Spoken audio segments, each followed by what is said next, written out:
ഈശോ മിശിഹായിക്ക് സ്തുതിയായിരിക്കട്ടെ. നോമ്പ് വിചാരങ്ങളിലേക്ക് സ്വാഗതം. വിശുദ്ധ മത്തായിയുടെ സുവിശേഷം 5-ാം അധ്യായം 3-ാം തിരുവചനം. ആത്മാവിൽ ദരിദ്രർ അനുഗ്രഹീതർ, എന്തെന്നാൽ സ്വർഗരാജ്യം അവരുടേതാണ്.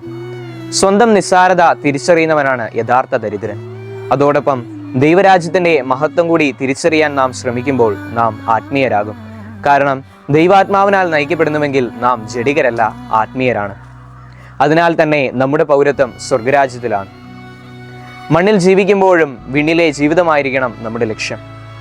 പുത്രൻ തമ്പുരാൻ നമ്മെ പഠിപ്പിച്ച സ്വർഗസ്ഥനായ ഞങ്ങളുടെ പിതാവേ എന്ന പ്രാർത്ഥനയിൽ പിതാവായ ദൈവത്തോട് നാം അങ്ങയുടെ രാജ്യം വരണമേ എന്ന് പ്രാർത്ഥിക്കുന്നു. ഈ ഭൂമിയിൽ വെച്ച് ദൈവരാജ്യം അനുഭവിക്കുക എന്നതാണ് മനുഷ്യന് ഭൂമിയിൽ വെച്ച് ലഭിക്കാവുന്ന ഏറ്റവും വലിയ അനുഗ്രഹം.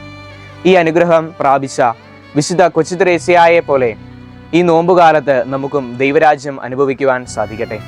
ദൈവം നമ്മെ എല്ലാവരെയും സമൃദ്ധമായി അനുഗ്രഹിക്കട്ടെ.